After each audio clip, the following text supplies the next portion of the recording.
Welcome back, Honors. All right, so I have absolutely no idea if this is how far we made it to in class, because I know we got to talk about this guy in class. I know we got to talk about Alexander in class today, but I'm pretty confident that this is about where we'll get to, right? Due to the fact that we have Mass today in shortened schedule, which, oh my gosh, like, so excited that we get to celebrate Mass together, right? Super, super awesome. Just remember to keep your mask on and keep your distance, right? Now, the big thing about it is, ironically enough, you have also actually probably had Mass by the time you're watching this, so it's kind of dumb for me to tell you to keep your distance now. But in, like, complete looking forward scheme, I'm pretty confident we'll get at least this far, and if we don't, I'll figure out something. But also, just to put your mind at ease a little bit, there are only two questions on this entire test that have to do with this last flip, right? One is just an understanding of the Hellenistic period being this humongous period of cultural diffusion and kind of like the height of Greek culture and success, and the absolute height because they ended up bringing in Persian culture and Egyptian culture, but we'll get to that here in a few. And then also understanding just like the downfall of Alexander, him splitting up the empire, etc., etc., etc., etc., etc., and maybe just a little bit of like one guy, one famous figure that came from it. We'll tell his story at the very, very end. But just to give you a heads up, so in class we talked about Aristotle, and it perfectly relates to all this because he, of course, is the tutor of Alexander the Great. He's the guy that showed him everything he knew, apparently, and was still also alive during much of his early conquest, right? And we ended up talking about how Alexander is chasing around this guy named Darius III. Talked about him trying to sack Egypt. We talked about him and taming his horse Bucephalus. Love that story. But the big thing going forward is that Alexander was the most impressive and apparently impressive smelling military leader that any history up until this point had ever seen, right? He learned from his father how to use flanking movements and more complex military strategy to the point where he won over 300 battles in a row. Never even lost once. Never lost once! Even when he went up against war elephants in India, which unfortunately is where our boy Bucephalus is going to die. Ugh. That's a really, really terrible thing. Apparently, Bucephalus died in northern India at one of the battles where there were war elephants present, and he actually buried Bucephalus there and then named the city that was founded where he was buried Bucephala, after his horse, right? His best friend, you know, big old ox head. Now, anyway, but the big thing, though, going forward, is that Alexander's growth is massive. And it is said in the movie Die Hard by the villain Hans Gruber, that Alexander looked over the breadth of his empire and he wept, for there were no more worlds to conquer.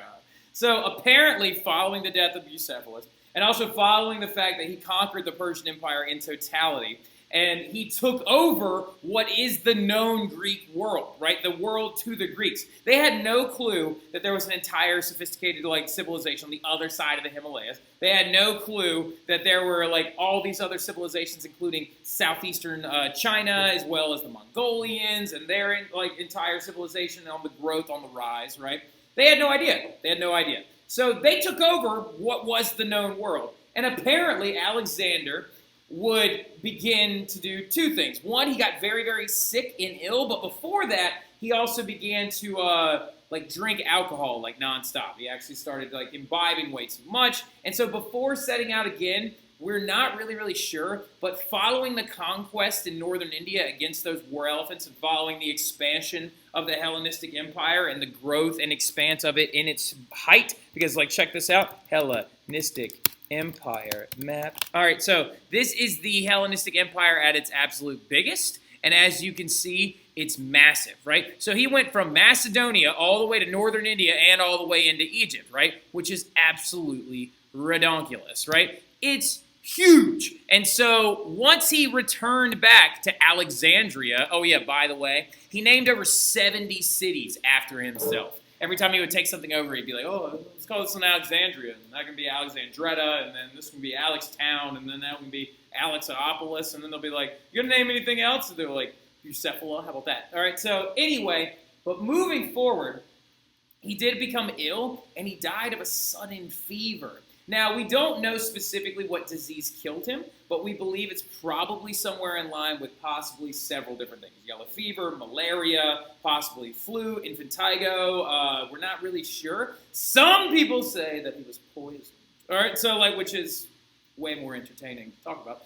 However, going into this, apparently, as Alexander lay on his deathbed, they said, Sir, who do we give it to? Who rules the empire after you? And he said, give it to the best. And then he died, right? And so what ends up happening is he left the empire to his leading 3 generals, right? And that's why on this map, you can see that the empire is divided into 3 separate pieces, right? Each of them being led by one of his key generals, right? Now, my favorite is the guy that ended up leading the Egyptian area, Ptolemy, and Ptolemy ends up becoming Ptolemy.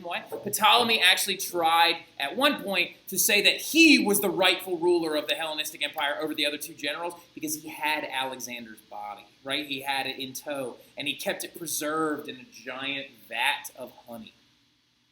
Ooh. So some of you are like, that's kind of gross. Well, honey is the only food in the world that technically never goes bad. It just needs to be heated up and stirred. As long as pests or rodents or other animals don't get to it, honey doesn't ever spoil. So I think in the back of his mind, Ptolemy was probably thinking, I'll put him in a big jar of honey and he won't go bad. All right, so we'll preserve him forever. Now, but it's funny and interesting because the story about Ptolemy sticking Alexander's body in a big vat of honey, is just kind of more along the lines of now we can already see from the moment of Alexander's death, there's going to be feuding throughout the Hellenistic Empire. Oh, well, I'm in charge because I have his body, right? And then one of his other guys, I can't remember his name. I can never pronounce it correctly. I know what his name is, but I can never pronounce it. We're going to call him Big A, right? Big Al over towards Greece was like, oh, I'm in charge because I'm in the Greek homeland, right? And then, of course, there's going to be feuding. So over the next 300 years, the empire does slowly fall apart from men battling for control, right? And eventually, jot this down, very important, all right? The Romans come in and take them over completely, right? So at the final phase of the Hellenistic world, the Hellenistic Empire, which at the time, the last leader of the Hellenistic Empire was your girl, Cleopatra Vii, that was the final moment. And then the Romans came in under Augustus and took the whole thing over, right? So it did last for a substantial amount of time, 300 years. And you can get a lot done in 300 years, right? Just because the Hellenistic Empire, did not necessarily have a cohesion of all these rulers working together at all times, doesn't mean that you're not going to see a period of great growth, right?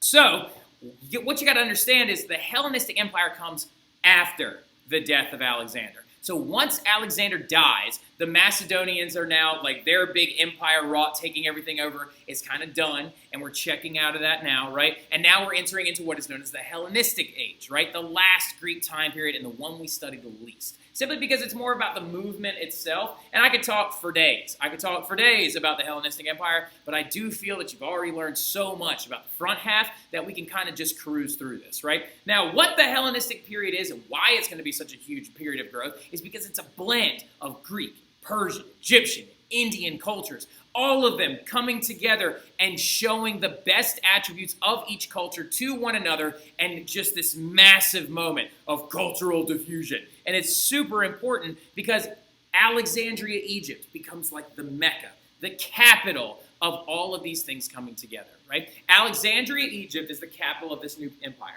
And in Alexandria, they build many a thing, right? So jot these 2 things down. They had the Lighthouse of Alexandria, which we only have now in ruins. But at the time, when it was built, was an absolute architectural marvel, right? The Lighthouse of Alexandria. All right, so it is right. It is believed to have been absolutely gigantic. It is believed to have been one of the largest structures of guiding light that the ancient world had ever seen, right? Built in a way that it was supposed to never be demolished, but unfortunately it is now in ruins and now sits at the bottom of one of the bays outside of the Nile Delta. But still, it's ridiculous. And it does come into play very, very importantly later because one of our boys goes, and he jumps off of it. But still, okay, it's an absolute marvel. And then there was another architectural marvel, the Library of Alexandria. The Library of Alexandria was the example of the cultural blending, because every piece of information from all over the Hellenistic world, from Persia, northern India, Greece, and also Egypt as well, all of their intelligence, the tomes of Plato, Aristotle, Socrates, all their writings were stored inside of this one gigantic, humongous library inside of Alexandria, Egypt, right? And what I feel personally that one of the absolute worst events that has ever occurred in all of history was when the Romans burned the Library of Alexandria, right? But Alexandria, Egypt was the capital of this new empire, and they boasted everything from Greek marble all the way to Arabic spices and was home to over 1 million people, which that doesn't happen very often in the ancient world, that you have a hub of people and a hub of culture just mingling together and growing at massive rates, right? And to give you an understanding of what I mean by the products of cultural diffusion, these two things right here are sarcophagi, right? And we talked about sarcophagus and sarcophagi and mummification and stuff like that when we talked about ancient Egypt, right? So this is an example of mummification, and this is what mummified bodies were stored inside of, right? Now, when you're looking at this sarcophagus, it's kind of like, oh, well, this person looks like that might be their image on the outside. This looks like an Egyptian person. But look at this guy. What's different about him? His skin is infinitely lighter, all right? That dude is a Greek. So this is just an example of that cultural diffusion process, right? We have Greek mummified bodies in Alexandria, Egypt because of the Hellenistic Empire, because the Egyptians had learned how to preserve bodies for thousands of years, and the Greeks were like keen on this now and then learned from them how to do the same thing, right? So this is ridiculous. This is absolutely crazy. We have Greek mummified bodies, and also women are going to be much more revered in the Hellenistic period, right? They're going to grow to be poets, philosophers, even rulers. The last ruler of the Hellenistic Empire was your girl, Cleopatra VII, who was this close to becoming the ruler of Rome as well, right? Trying to move the capital of Rome to Alexandria, Egypt, mainly because she was playing all these dudes and being like, oh, I'm going to take power on my own. She just kind of bet on the wrong horse in the long run. So, but Cleopatra VII was a ruler of the Hellenistic Empire for over 30 years, right? So, and it is told that she brought great wealth to Egypt and great prominence and also great diplomacy with the growing Roman Empire, right? And it wasn't until she betrayed the Roman Empire, well, sort of. Like I said, she just bet on the wrong Roman. She just kind of bet the wrong Roman, and that Roman ended up dead, and then, like, the Romans came in and took over everything and then burned the Library of Alexandria, which I'm still very upset about. They're also going to continue to do other things. They're going to map the solar system, right? In the Hellenistic Empire, you're going to see the very, very first examples of people trying to figure out where is our place in the universe, right? Some are going to propose this idea of heliocentrism, this idea that we are this rock that is moving around the sun, which is the correct version, but then other philosophers from the Hellenistic Empire are going to try to implement the geocentric Earth modeled universe, right? But this is the big thing is like, yes, we know that Earth is not the middle and the planets don't go around it. Aristotle thought Earth was the middle of the universe and the planets went around us. But, I mean, we don't blame him necessarily because it's not like he had the technology or telescopes or the things to actually analyze this like, later Galileo would.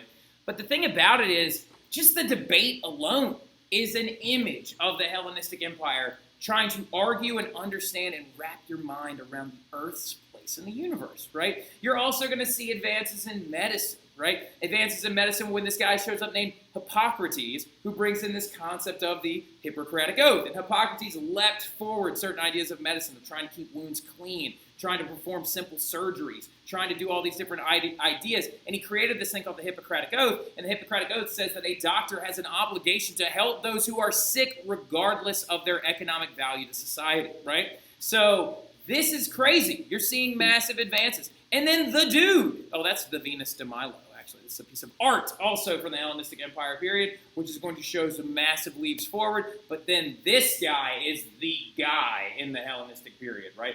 This dude, Archimedes, is the inventor of the Hellenistic period. He is the dude that kind of just symbolizes the absolute obscene growth of the Hellenistic period, right? So Archimedes was this individual who baffles the mind of how intelligent he was. And he never would have been able to get to the period of his growth had the Hellenistic Empire not actually existed.